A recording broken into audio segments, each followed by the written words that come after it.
Hi friends, आज शुरू करते हैं आवर हाउस बॉय का पार्ट 26। पिछले पार्ट में हमने सुना था इप्पो फिर से जान के रूम में आता है और रोते हुए अपनी फीलिंग के बारे में सब कुछ बता देता है और माफ़ी मांगने लगता है। अब आगे की स्टोरी। इप्पो अपनी बातें कहकर वॉशरूम से चला जाता है। जान सडन अपनी आंखें खोल लेता है। वो तो पूरी तरह शौक था कि इप्पो ने अभी जो भी कहा वो सच था। वो मन में खुश भी था। वो अपनी बोबो से कभी भी नफरत नहीं कर सकता। उसके लिए वो इतने सालों से वेट किया था, उसे अपने दिल से अपनाया था। उसके बगैर तो उसकी लाइफ इनकम्प्लीट है। वो अपनी बोबो से बहुत ज़्यादा प्यार करता है। मिसेस हुसैन उसे फिजिकली, इमोशनली, मेंटली जितना हर्ट भी करे, उससे ज़्यादा हर्ट उसे बोबो की बातों से आता था। उसे बहुत गुना ज़्यादा। चाहे वो संज्ञान के साथ कितने ज़्यादा रह क्यों ना ले, उसे कभी भी वो प्यार नहीं कर सकता। वो कभी भी अपनी बोबो से प्यार करना नहीं छोड़ सकता। फिर भी उसके मन में बहुत सारे सवाल आ जाते हैं। क्या वो मुझे माफ़ कर दिया है? क्या वो मुझे एक्सेप्ट करेगा? मिसेस हुसैन मुझे मार नहीं डालेंगे? मिस्टर वांग मुझे क्या अपनाएंगे? क्या हम दोनों का प्यार अच्छे से होगा या फिर कोई दर्द में ही एंड होगा? क्या मैं बॉस के बेटे से डेट कर सकता हूँ? मैं तो बस एक हाउस बॉय हूँ। वो लोग मुझे मार डालेंगे। वो तो मुझे पहले से ही बहुत ज़्यादा नफरत करते हैं, कभी भी लाइक नहीं करते। अगर मैं ईवो से प्यार करूँगा तो वो मेरी लाइफ को बहुत ज़्यादा मेजरेबल बना देंगे। जान जो पहले से ही ईवो की फीलिंग के बारे में जानना चाहता था, जब अब ईवो ने उसे अपनी फीलिंग बता दी, मगर अब वो उसे अपनाने के लिए बहुत ज़्यादा डर रहा था। ईवो और वो कभी भी साथ नहीं हो सकते, चाहे वो उसकी बाहों में जाने के लिए कहें कितने दिनों से इंतज़ार ना करा हो। मगर ये पूरी दुनिया उन दोनों के एगनेस्ट है। उनकी फैमिली, उनकी बैकग्राउंड, ये एक बैरियर है उनकी खुशियों में। बोबो, मैं तुम्हारे साथ रहना चाहता हूँ। मैं तुम्हारे बगैर जी नहीं सकता। मैं तुम्हारे साथ रहने के लिए कुछ भी सेक्रीफाइस करने के लिए तैयार हूँ। हर दर्द सहने के लिए तैयार हूँ। बस मैं तुम्हारे साथ रहना चाहता हूँ। मैं क्या करूँ? कौन मेरी हेल्प करेगा? मैं तुम्हें बहुत ज़्यादा प्यार करता हूँ। ये मुझे मार रहा है। ये तुम्हारे आंसू मैं कभी भी नहीं देख सकता।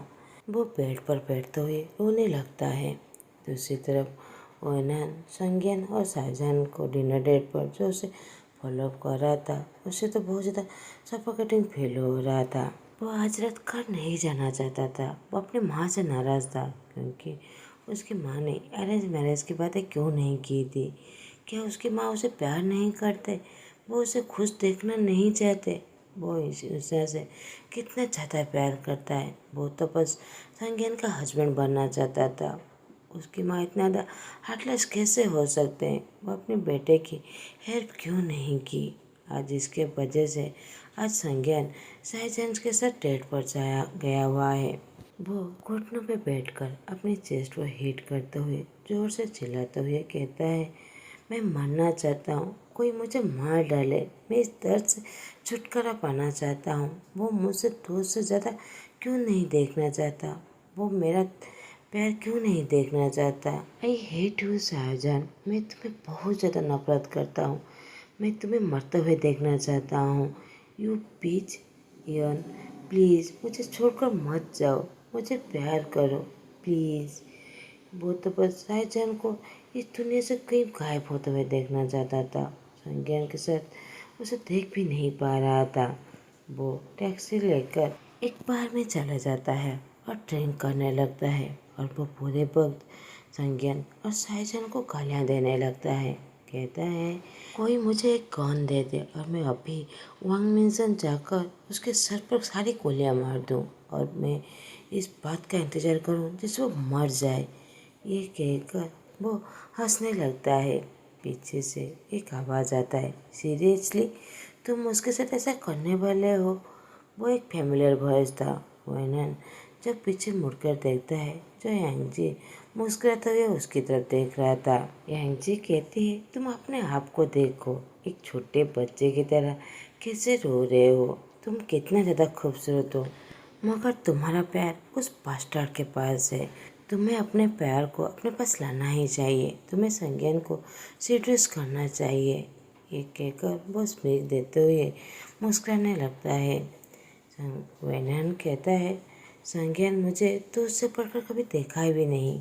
उसने तो कभी ये ढूंढा भी नहीं कि मैं कितना ज़्यादा अट्रैक्टिव हूँ। यांगजी कहती है, इसलिए क्योंकि तुमने कभी कोशिश भी नहीं की। मुझे देखो, इबो ने कितनी बार मुझे रिजेक्ट किया है, मेरे शेड्यूल्स को कितने बार रिजेक्ट किया, फिर भी मैं उसे स्कूल में सेड्यूस करता रहता हूँ और रास्ते पर भी, फिर से वो मेरे साथ हो जाए। मगर उसने मेरे साथ कुछ भी नहीं किया। उसने कहा वेडिंग नाइट के लिए इंतज़ार करने के लिए। क्या रियली मैं इसके लिए वेट करूँ? मुझे देखो, मैं बिल्कुल भी उरेट नहीं हूँ। ये कहकर बस मृग देते हुए चक्कर करने लगता है और वो अपनी उंगलियों से किसी को इशारा देता है तो इमीडिएटली दो लड़के आकर उसके पास आ जाते हैं और उसके साथ रोमांस करने लगते हैं और डांटली उसे छूने लगते हैं।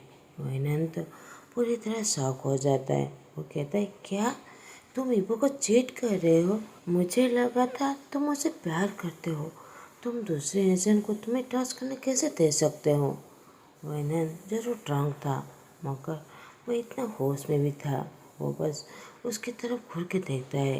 यांगजी डायरेक्टली चकल करते हुए कहते हैं, मेरे पेरेंट्स बिजनेस ट्रिप पर गए हैं। ये मेरा एंजॉय टाइम है।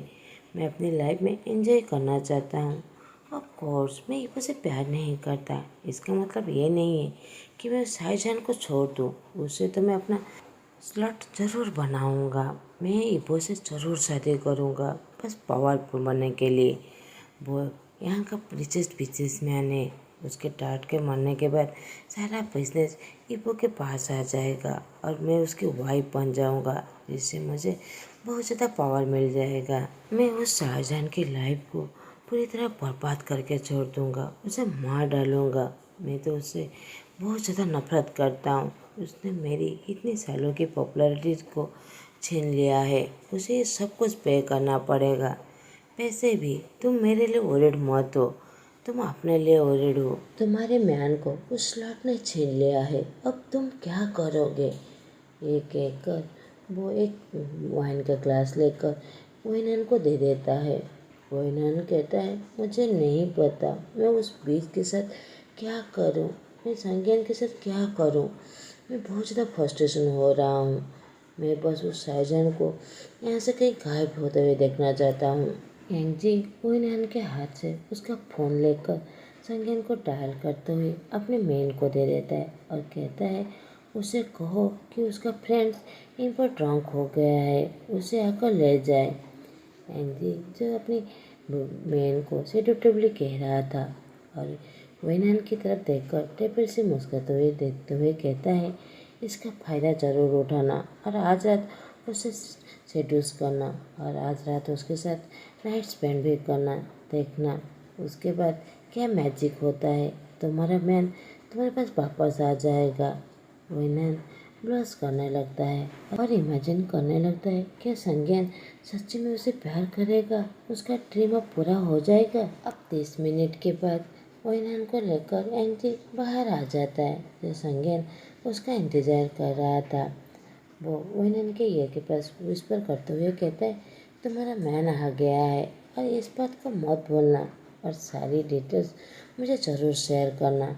इस बात का चांस ज़रूर उठाना, इसे बर्बाद मत करना और सेड्यूस करना और एंजॉय करना। ये कहकर वो मुस्कुराते हुए वैनन को अपने मेन के साथ संज्ञान के पास छोड़ देता है। दूसरी तरफ संज्ञान जब वो कॉल को उठाया था जो उसका फ्रेंड का था, जब वो किसी के मुँह से सुनता है कि वो ड्रंक हो गया है, वो तो बहुत ज़्यादा वरीड हो जाता है क्योंकि वैनन कभी भी इतना ज़्यादा ड्रंक नहीं होता। फिर आज उसे क्या हो गया है? क्या वो सैड है? उसे किसने इतना सैड किया? ये सोचते हुए वो थोड़ा सा गुस्सा भी हो जाता है और वो उस क्लब की तरफ जाने लगता है। संज्ञान वैनन के लिए बहुत ज़्यादा वरीड था। संज्ञान देखता है वैनन एक जगह पर बैठा हुआ है जो ड्रंक था। वो इमीडिएटली उसके पास जाकर उसे पकड़ते हुए कहता है, हाँ तुम यहाँ क्या कर रहे हो?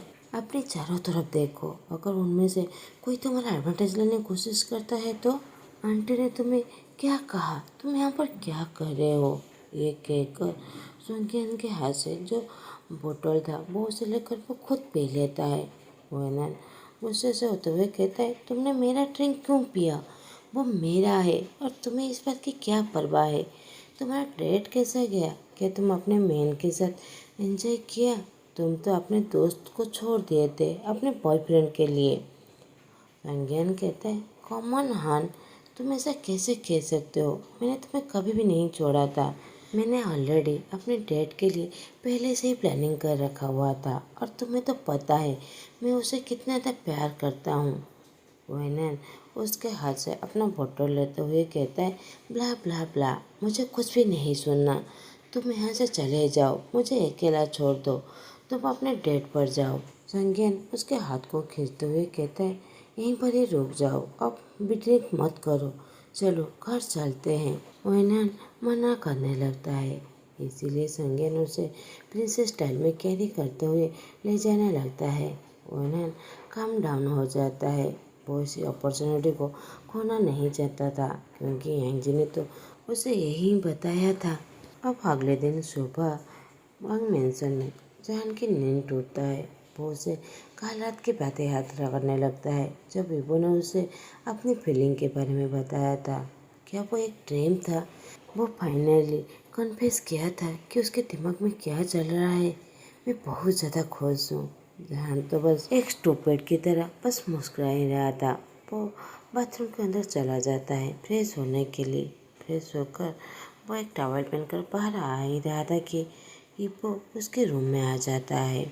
उसके हाथ में ब्रेकफास्ट का ट्रे था और वो शार्टलेस था। वो दोनों एक दूसरे को इस तरह देखकर दोनों पूरी तरह स्टंट थे। वो दोनों हॉट फील करने लगते हैं। जहान कहता है, तुम मेरे रूम में क्या कर रहे हो? तुमने क्यों कुछ नहीं पहना? तुम यहाँ पर क्या कर रहे हो? मन में क्या सोच रहे हो? जान जो बहुत ज़्यादा हर्ट फील कर रहा था ईबो की एबीसी देखकर। वो तो बस अपने आप को छुपाने की कोशिश कर रहा था। ईबो भी उसकी तरफ आने लगता है। वो भी जान की बॉडी को देखकर वो भी बहुत ज़्यादा हर्ट फील कर रहा था। ईबो कहता है, मैं यहाँ पर तुम्हारे लिए ब्रेकफास्ट लेकर आया हूँ। आई एम सॉरी, मैंने नॉक नहीं किया। मुझे नहीं पता था तुम जगे होगे या फिर नहीं।